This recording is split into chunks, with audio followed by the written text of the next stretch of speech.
Artigo 407. As exceções serão processadas em apartado nos termos dos artigos 95 a 112 deste Código. Artigo 408. Não apresentada a resposta no prazo legal, o juiz nomeará defensor para oferecê-la em 10 dias, concedendo-lhe vista dos autos. Artigo 409.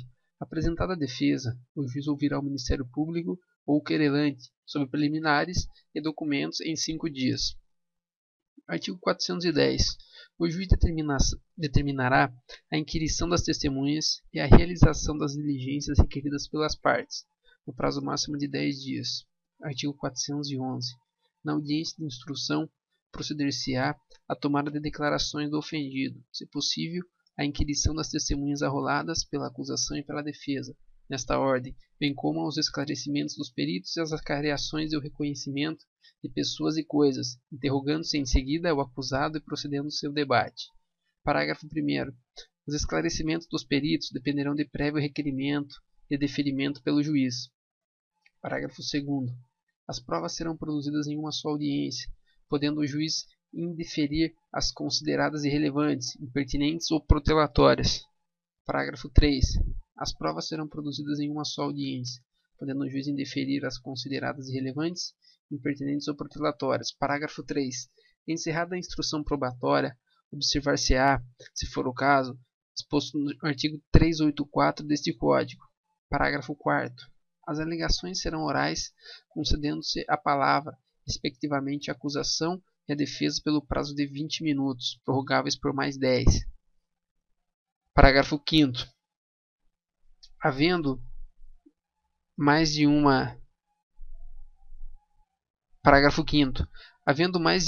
acusado, o tempo previsto para a acusação e a defesa de cada um deles será individual.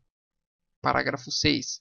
Ao assistente do Ministério Público, após a manifestação deste, serão concedidos 10 minutos, prorrogando-se por igual período o tempo de manifestação da defesa.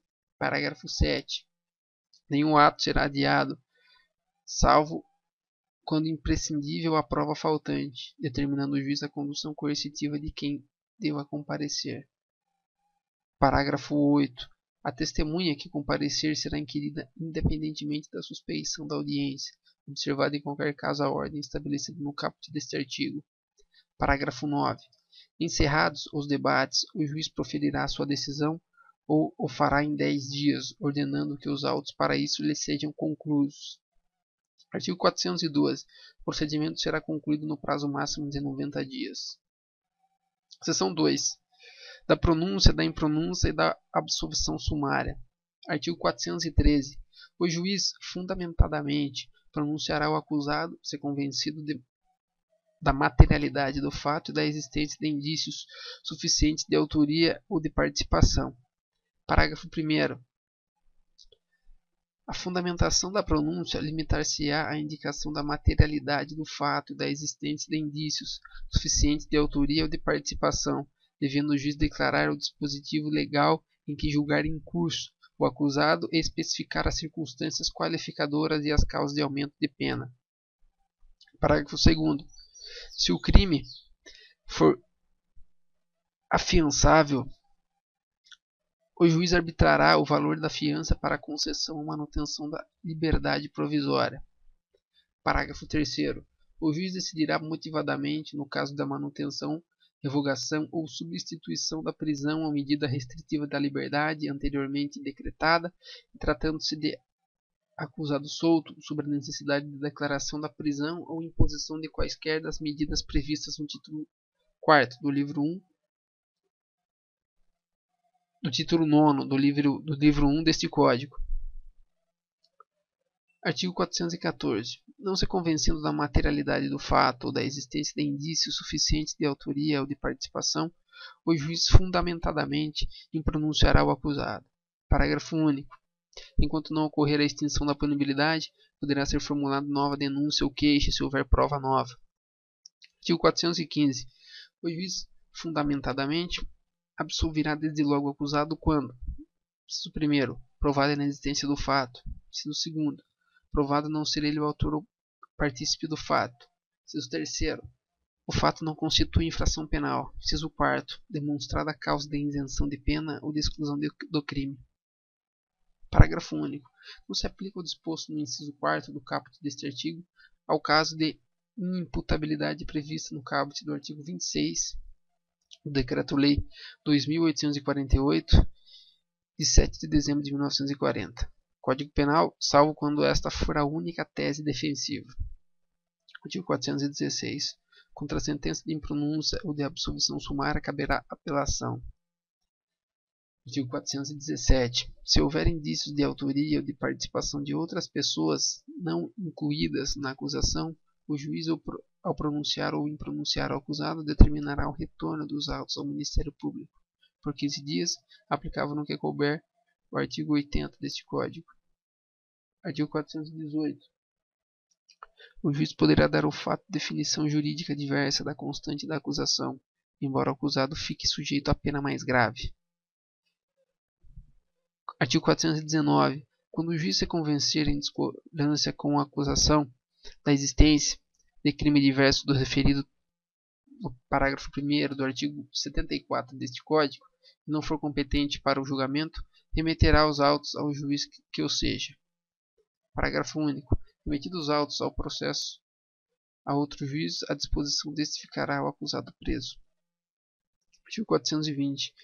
A intimação da decisão de pronúncia será feita, inciso 1º, pessoalmente, ao acusado, ao defensor nomeado e ao Ministério Público. Inciso 2º, ao defensor constituído, ao querelante e ao assistente do Ministério Público na forma do disposto no parágrafo 1º do artigo 370 deste Código. Parágrafo único. Será intimado por edital o acusado solto que não for encontrado. Artigo 421. Aplicou-se a decisão de pronúncia, os autos serão encaminhados ao juiz, presidente do Tribunal do Júri. Parágrafo 1º.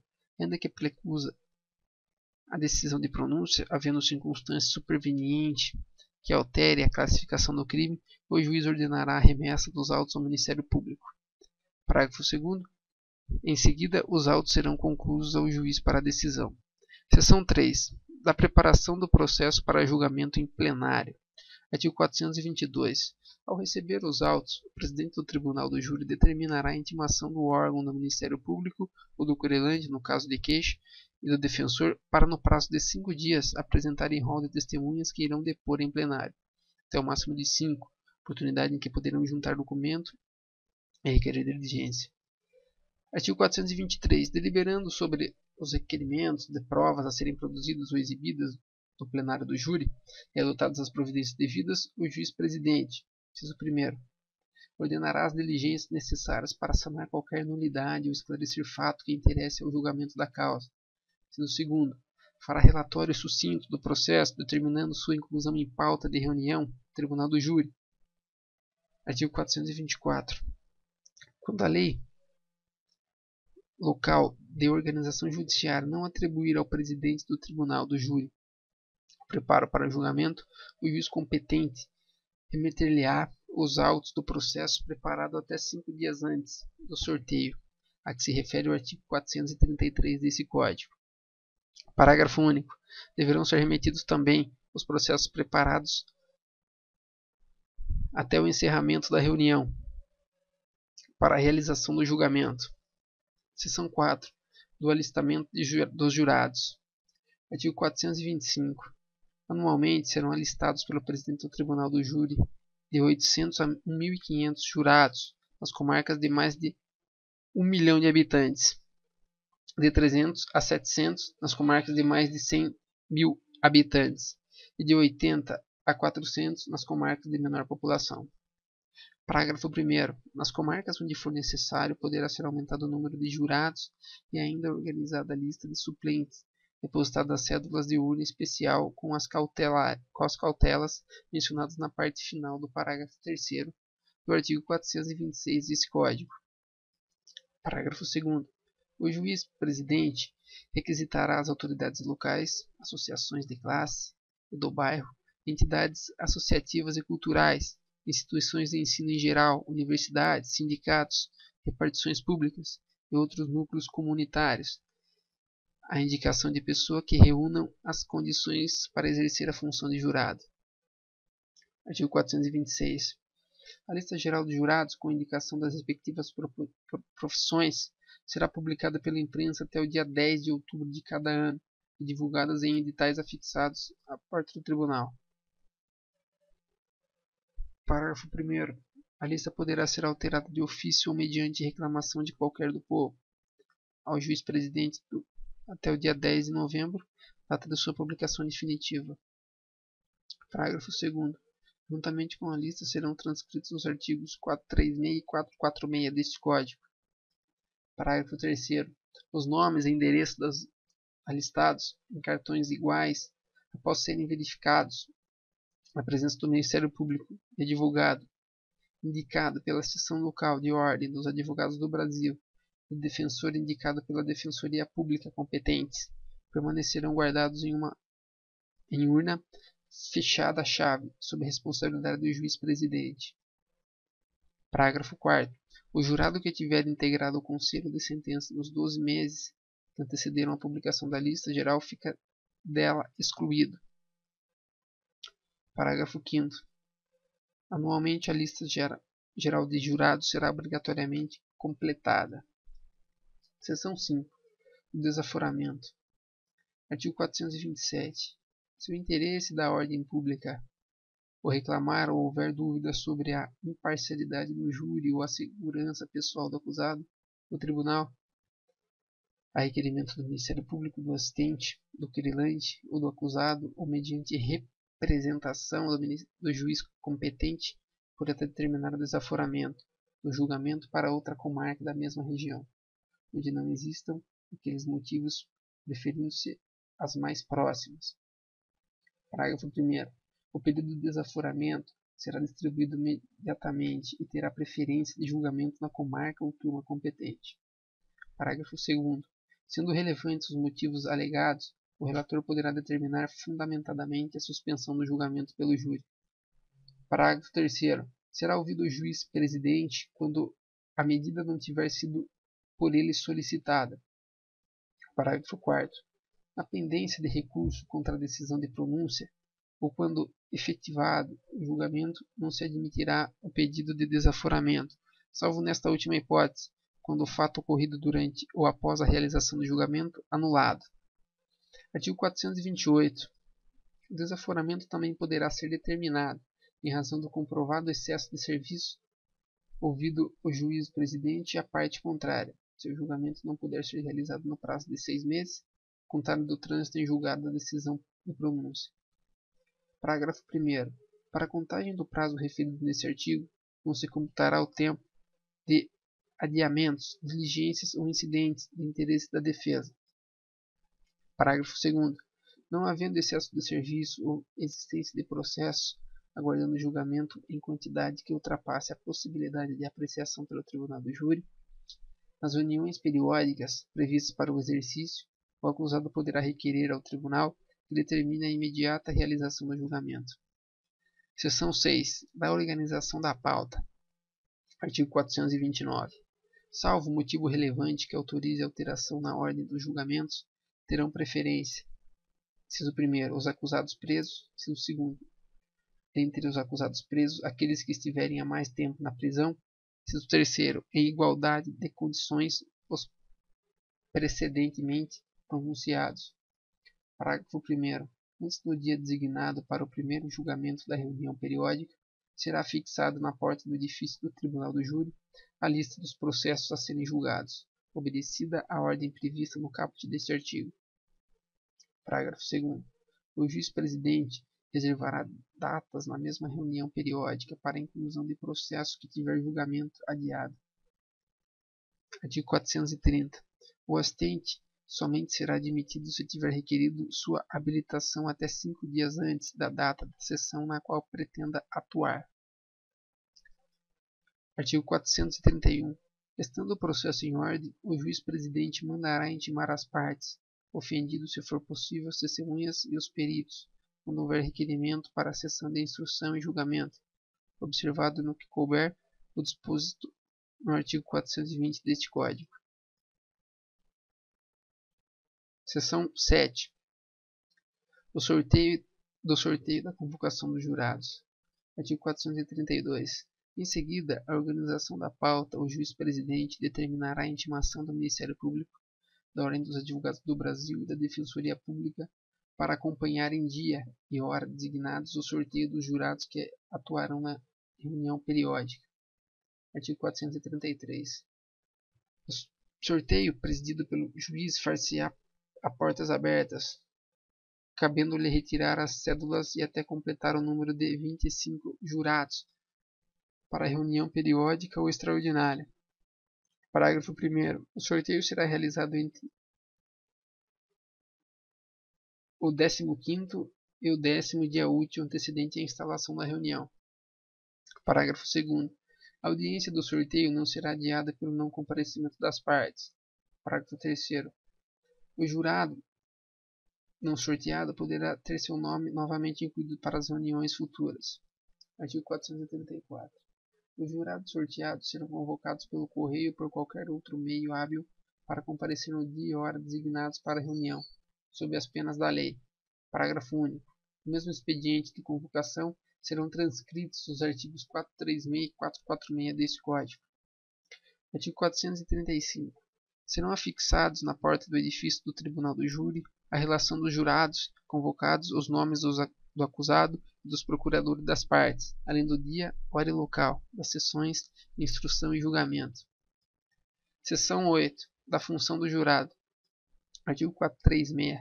O jurado. Artigo 436. O serviço do júri é obrigatório. O alistamento compreenderá os cidadãos maiores de 18 anos de notória idoneidade. Parágrafo 1º. Nenhum cidadão poderá ser excluído por trabalhos do júri ou deixar de ser alistado em razão de cor ou etnia, raça, credo, sexo, profissão, classe social e econômica, origem ou grau de instrução. Parágrafo 2º. A recusa injustificada ao serviço do júri acarretará multa no valor de 1 a 10 salários mínimos, a critério do juiz, de acordo com a condição econômica do jurado. Artigo 437. Estão isentos do serviço do júri: inciso 1º, o Presidente da República e os ministros de Estado. Inciso 2º, os governadores e seus respectivos secretários.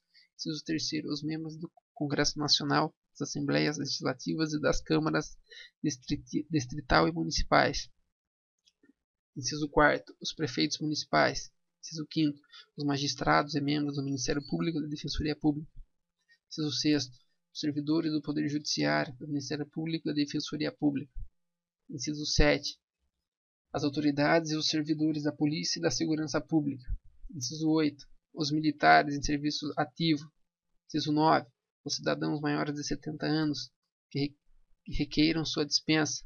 Inciso 10. Aqueles que o requererem, demonstrado justo impedimento. Artigo 438. A recusa ao serviço do júri, fundada em convicção religiosa, filosófica ou política, importará no dever de prestar serviço alternativo, sob pena de suspensão dos direitos políticos, enquanto não prestar o serviço imposto. Parágrafo 1º.